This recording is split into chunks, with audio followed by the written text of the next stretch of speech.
Kanchipuram Vakula silks నాణ్యత మా ప్రాధాన్యత. మదీనాగూడ, మియాపూర్, హైదరాబాద్ లో త్వరలో శుభారంభం.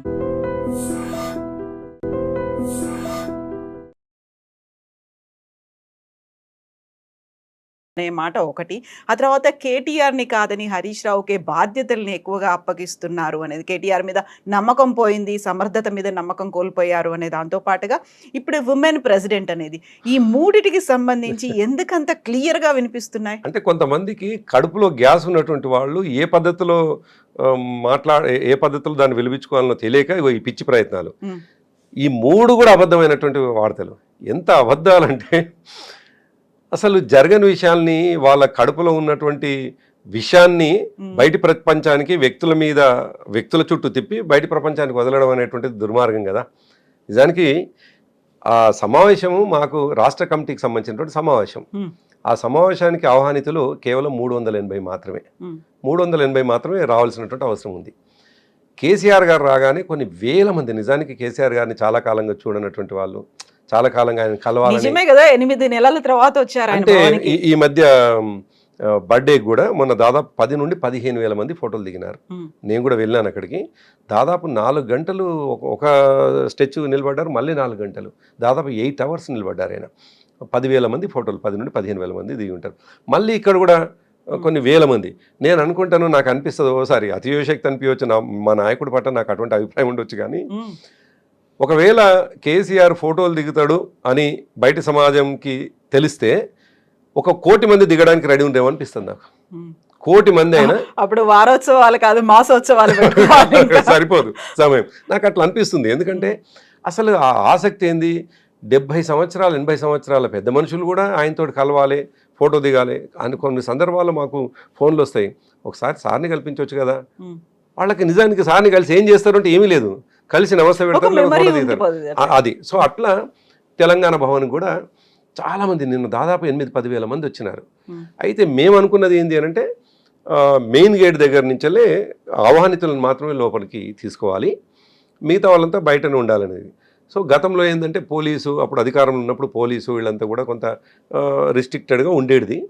సరే, మేము మా పార్టీ కార్యకర్తలు కూడా నిబద్ధతతో పనిచేసేవాళ్ళు, చాలా సీరియస్గా పనిచేసేవాళ్ళు చేసినారు కూడా. కానీ చాలామంది తోసుకొని లోపలికి వచ్చినారు.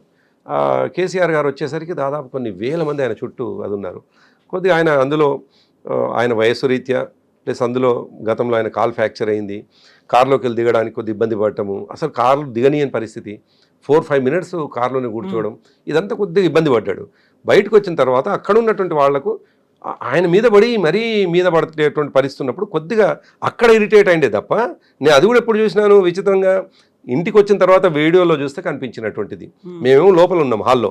లోపలికి వచ్చిన తర్వాత అసలు ఎటువంటి ఏవి లేకుండా నేను ఇప్పుడు చెప్పినటువంటి నేపథ్యాన్ని అంతా కూడా ఆయన గుర్తు చేసుకుంటూ మళ్ళీ మన ముందున్నటువంటి కర్తవ్యం ఏంది, మన పార్టీని మళ్ళీ ఏ విధంగా ముందుకు తీసుకుపోదాం. ఆయన చాలా గొప్పగా 2-3 విషయాలు చెప్పినారు. ఇంతకుముందు మీరు చెప్పినట్టుగా, ఒకటేమో సామాజిక పరిస్థితుల నుంచి పుట్టినటువంటి బిడ్డ టీఆర్ఎస్ అంటే, తెలంగాణ ప్రసవించినటువంటి బిడ్డ టీఆర్ఎస్. తెలంగాణ సామాజిక పరిస్థితుల నుండి, ఆర్థిక పరిస్థితుల నుండి ప్రసవించింది. ఇంకో మాట ఏమన్నారంటే, ఆయన అందరూ కూడా చాలా కనెక్ట్ అయినటువంటి అంశం అది. నిజానికి ఏ రాజకీయ పార్టీ నాయకుడైనా, ఏ పార్టీ అధ్యక్షుడైనా ఏం మాట్లాడతాడంటే, మనం ఎట్లుండాలి, మనం ఎట్లా అధికారంలోకి రావాలి, మనం ఏం పని చేయాలి, ఇదే చర్చ జరుగుతుంది. నిన్న ఆయన ప్రసంగంలో మొత్తం ఆశాంతం ఎక్కడ కూడా 1:45 నిమిషాల్లో మళ్ళీ మనం అధికారంలోకి రావాలంటే మీరు ఈ పని చేయాలి, ఈ పని చేయాలి, ఈ మాటలు మాట్లాడలేను. అధికారం రావటం అనేటువంటిది కళ్ళ ముందు కనిపిస్తూ ఉంది. ప్రజలే అనివార్యంగా మన వైపు, ఎందుకంటే ఇప్పుడు పాలన చేస్తున్నటువంటి వాళ్ళు అనుభవం లేకపోవడం, పిచ్చి పనులు చేయటం, ఇవన్నీ కూడా ప్రజలు రియలైజ్ అవుతున్నారు. పార్టీ మారిన దాంట్లో కూడా ఉప ఎన్నికలు వస్తాయి, మనమే అది సహజంగా మాట, నిజమే కదా అది. ఇప్పుడు ఓ పార్టీ అధ్యక్షుడిగా మా పార్టీలో గెలిచిన వాళ్ళు బయటికి పోయినప్పుడు జరిగే పరిణామాన్ని ఆయన ఎక్స్పెక్ట్ చేసి చెప్పాలి కదా. అట్లా రేపు ఎన్నికలు కూడా వస్తాయి. ఆయన అన్నటువంటి మాట ఏంటంటే, ఎన్నికలు వస్తాయి, దానికి కూడా మనం సిద్ధం కావాలి. ఆ 10 నియోజకవర్గాలకు సంబంధించిన వాళ్ళు కూడా ముఖ్య నాయకులు ఎవరు ఉంటారు కదా ఈ సమావేశంలో. అందుకోసం ఆయన అన్నటువంటి మాట ఏంటంటే, దానికి కూడా మనం సమాయత్తం కావాలని, అంతే తప్ప దానికి అంత చాలా ఇంపార్టెన్స్ ఇచ్చి కాదు, రొటీన్గా ఆయన పాసింగ్ రిమార్క్గా మాట్లాడినాడు. సో ఆ సందర్భంగా ఇంతకుముందు నేను చెప్పేది, మనం గెలవటం అనేటువంటిది సరే అది రొటీన్గా జరిగిపోతుంది. గెలిచిన తర్వాత తెలంగాణ ఎట్లుండాలనేటువంటి ఇంపార్టెంట్ మనకు తప్ప మనం ఆ వైపు ఆలోచించకుండా గెలుస్తాం అనే చర్చ దాని వైపు పోతా ఉన్నారు. గెలవటం అనేటువంటిది డెఫినెట్గా ప్రజలు 10 ఏళ్ళు మనల్ని చూస్తున్నారు. 10 ఏళ్లలో మనం ఏ విధంగా ఈ రాష్ట్ర బడ్జెట్ని పెంచుకున్నాం, ఏ విధంగా రెవెన్యూ రీసీట్స్ ఉండే, ఏ విధంగా వ్యవసాయాన్ని అద్భుతంగా తీసుకున్నాం, రైతు బంధుని కావచ్చు, రైతు భరోసాని రైతు బీమాని కావచ్చు, అదేవిధంగా గతంలో మంచి చేసినటువంటి ప్రభుత్వాల సంక్షేమ పథకాలను ఎట్లా కొనసాగించినము, ఇవన్నీ కూడా చెప్పుకుంటూ వచ్చి మళ్ళీ కొత్తగా మళ్ళీ మనం ముందుకు పోయేటువంటి క్రమంలో ఇంకా గొప్పగా తెలంగాణని చేయాలంటే ఏం చేయాలి, అది మనం దృష్టి పెట్టాల్సింది. ఆయన ఫోకస్ అంతా అక్కడ జరిగింది. ప్రతి ఒక్కరు కూడా కొద్దిగా ఆలోచన చేయగలిగినటువంటి నాయకులందరూ కూడా కనెక్ట్ అయింది. ఆఫ్టర్ మీటింగ్ కూడా మేమందరం మాట్లాడుకుంది కూడా నిజం కూడా ఈ లైన్లో ఆలోచించడం అందరికీ సాధ్యం కాదు. ఎవరైనా పార్టీ అధ్యక్షుడు మాట్లాడుతుంటే నువ్వు గెలవాలి మనకు ఇన్ని వంకర పనులు చేసి గెలవాలి అని మాట్లాడేటోళ్ళు ఉంటారు. కానీ గెలవటం సహజంగా జరిగే పరిణామం, కానీ గెలిచిన తర్వాత తెలంగాణ ఎట్లుండాలని మాట్లాడడం అనేటువంటిది డెఫినెట్గా కేసీఆర్ గారి విజన్కి ఇట్లుంటుంది చూడు అనేటువంటి మాట నిన్న చర్చ జరిగింది. సో కేసీఆర్ అసహనానికి కారణం కేసీఆర్ కారు దిగలేని పరిస్థితి, అక్కడ ఒక అభిమానులు కావచ్చు, కార్యకర్తలు కావచ్చు, ఒక తోపులాట వల్ల జరిగింది. At the same time CM అనేటువంటి నినాదాలు చాలా క్లియర్గా వినిపించాయి. నాన్ స్టాప్గా అవే నినాదాలు చేయడం వల్ల కూడా కేసీఆర్ అసహనానికి గురయ్యారని. ఈ మధ్యకాలంలో ఏ లీడర్ బయటికి వెళ్ళినప్పటికీ, కవిత బయటికి వెళ్ళినా, కేటీఆర్ బయటికి వెళ్ళినా సీఎం అనే మాటలే ఎందుకు వినిపిస్తున్నాయి నినాదాలుగా? అదేందో కొంతమంది యువతకి, నేను అందరినీ మాట్లాడలేదు, యువత మొత్తాన్ని నేను తప్పు పట్టట్లేదు, కొంతమందికి పరిజ్ఞానంతో చేస్తారా, కనీస రాజకీయాల మీద అవగాహన లేక చేస్తారా, కొత్తగా వచ్చి అంటే ఈ రాజకీయాలని అర్థం చేసుకోకుండా, లేదు కేసీఆర్ని అర్థం చేసుకోకుండా మాట్లాడతారా తెలియదు. నేను అనేక సందర్భాల్లో కేసీఆర్ గారే కాదు, కేసీఆర్ గారేమో 10 సంవత్సరాలు ముఖ్యమంత్రిగా చేసి ఇప్పుడు మళ్ళీ ఆయనని సీఎం అంటుంటే ఆయన అసహనంగా ఫీల్ కావచ్చు. నేను వ్యక్తిగతంగా ఆయనని సీఎం అని అంటుంటే అనేక సందర్భాల్లో తిట్టినాను, కోపడ్డాను నేను. కేసీఆర్ గారు కొత్తగా సీఎం అయింది, కొత్తగా ఎందుకు ఆయనని సీఎం అని చెప్పేసి ఆయనని మీరు సీఎం అని పదే అని ఆయన అవమానిస్తున్నారు, ఆయన తక్కువ చేస్తున్నారు అని చెప్పేసి నేను అనేక సందర్భాల్లో, మన బస్సు యాత్రలో ఆల్మోస్ట్ నేను టోటల్ బస్సు యాత్ర ఇన్ఛార్జ్గా ఉండి అక్కడ పోతున్నటువంటి సందర్భంలో కూడా ఎక్కడైనా ఈ నినాదాలు వచ్చినప్పుడు కొన్ని సందర్భాల్లో అయితే బస్సు నుంచి కింది దిగిపోయి నేను కోపడ్డటువంటి సందర్భాలని. ఎందుకంటే కేసీఆర్ గారిని కొత్తగా ఆయన ముఖ్యమంత్రిని చేయాల్సినటువంటి అవసరం లేదు. తర్వాత ఆయన్ని అసలు ఈ దేశ నాయకుడిగా చూద్దామని చెప్పేసి అంటే ప్రజలు అనుకుంటుంటే పార్టీ ఆ వైపుగా నడుస్తూ ఉంటే ఆల్రెడీ చేసినటువంటి సీఎంకే పరిమితం చేసి సీఎం అని చెప్పేసి మాట్లాడి ఆయన ఔన్నత్యాన్ని తగ్గించడం, ఆయన వ్యక్తిత్వాన్ని తగ్గించడం, ఆయన యొక్క ఏమంటారు పొజిషన్ని కూడా తగ్గించడంగా నేను భావిస్తున్నాను. ఈ ఛానల్ ద్వారా వలన ఇటువంటి ఈ ఛానల్ ద్వారా చూసేటువంటి యువతకు కూడా నా రిక్వెస్ట్, కేసీఆర్ గారు కనిపించినప్పుడు కేసీఆర్ గారిని సీఎం అని చెప్పేసి మీరు అవమానిస్తున్నారు తప్ప పదే అనడం ద్వారా అవమానిస్తున్నారు. ఆయన సీఎం అనేటువంటిది కొత్తదేం కాదు. 10 సంవత్సరాలు అద్భుతంగా ఈ దేశంలో ఒక రోల్ మోడల్గా చేసినటువంటి వ్యక్తిని పట్టుకొని సీఎం పదే అంటుంటే నిజం కూడా ఆయన అసహనానికి గురవుతారు. మాలాంటి వాళ్ళమే ఇబ్బంది పడతా ఉన్నాం. ఆయన ఎందుకు ఇట్లా వీళ్ళకి తెలియక అనేవాళ్ళు వాళ్ళ అభిమానంతో అంటున్నారు, నేనేం తప్పు పట్టట్లేదు వాళ్ళని, ఆయనని అవమానించాలని చెప్పేసి ఏమి అనట్లేదు. ఆయన మీద అమితమైనటువంటి అభిమానంతో మాత్రమే మాట్లాడుతాం, మళ్ళీ కావాలనేటువంటి ఉద్దేశంతో అంటున్నారు. కానీ సీఎం అనే నినాదాల ద్వారా కేసీఆర్ గారు సీఎం గారు కాదు, మన పని విధానంతో అవుతారు. కాబట్టి కేసీఆర్ గారిని పదే అనడం అనేటువంటిది మేము కూడా ఇబ్బంది పడతా ఉన్నాం. ఇప్పుడు కవిత అండ్ కేటీఆర్ వెళ్ళినప్పుడు వచ్చేటువంటి నినాదాలను ఎట్లా చూస్తారు? అంటే ఏమైందంటే కవిత ఒక రకమైనటువంటి మాబ్ సైకాలజీ చాలా గమ్మత్తుగా మారిపోయింది తెలంగాణలో. ఇవాళ కాదు, నేను 10 సంవత్సరాలుగా గమనిస్తున్నాను.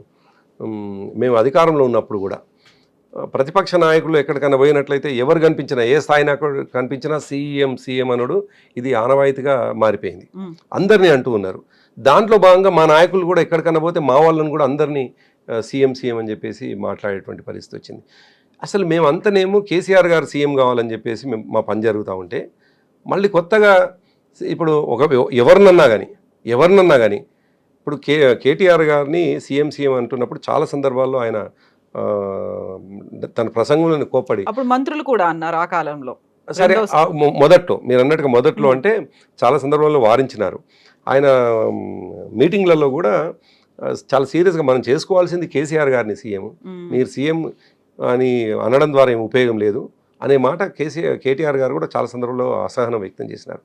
సో ఇది ఒకటి తెలంగాణ సొసైటీలోనే ఉందా, తెలంగాణ సమాజంలో ఉందా, లేదు భారతదేశ వ్యాప్తంగా ఇటువంటి సైకాలజీ ఈ కొత్త యూత్లో కనిపిస్తుందో తెలియదు. కానీ ఎక్కడికైనా పోతే నినాదాలు చాలా ఉన్నాయి. నిజానికి మేము ఉద్యమాలు చేసినటువంటి సందర్భంలో రోజుకో కొత్త నినాదాన్ని ఎత్తుకొని చెప్పేవాళ్ళం. ఆ నినాదం ప్రజల మనసుల్లో ఉండేది. మేము ఎప్పుడో దాదాపు 30 సంవత్సరాల క్రితం గోడల మీద రాసినటువంటి అనేక రాతలు ఇప్పటికీ మా మనసుల్లో ఉంటాయి. అనేక రాతలు, ఒక్కటి కాదు. మేము చాలా రాజ్యానికి వ్యతిరేకంగా రాసినటువంటివి, తర్వాత మేము అనుకున్న సిద్ధాంతాలకు అనుకూలంగా రాసినటువంటి అనేకం కూడా జాజ్తో రాసినటువంటి వాళ్ళం మేము. ఇంకా అటువంటివి ఎన్నో ఉంటాయి. అసలు ఎటువంటి ప్రొడక్టివిటీ లేనటువంటి, ఎటువంటి అట్రాక్టివ్ లేనటువంటి నినాదాలు ఇవ్వడం ద్వారా ఆ పిల్లలు పరిమితం అవుతున్నారేమో అనిపిస్తూ ఉంది. నినాదాలు ఇవ్వడం అనేటువంటిది కూడా ఒక మంచి కరేజ్, మంచి అది ఉత్సాహాన్ని ఇచ్చేది, నేనేం కాదనట్లేదు. కానీ మంచి ఇన్స్పిరేషన్ సంబంధించినటువంటి నినాదాలు ఇస్తాయి. మనం చూసినాం ఢిల్లీలో జేఎన్టీలో ఉద్యమాలు జరిగినప్పుడు అసలు ఎన్ని నినాదాలు వచ్చినాయి, ఎన్ని అద్భుతమైన నినాదాలు వచ్చినాయి. మనం చూస్తే అక్కడి నుంచి పుట్టినటువంటి వాళ్ళే మనకు ఏఐఎస్ఎఫ్ నుంచి వెళ్ళి ఉన్నటువంటి, ఆయన ఎస్ఎఫ్ఐ నుంచి ఉన్నటువంటి, ఇప్పుడు బహుశా కాంగ్రెస్ పార్టీకి వెళ్ళినట్టున్నాడు,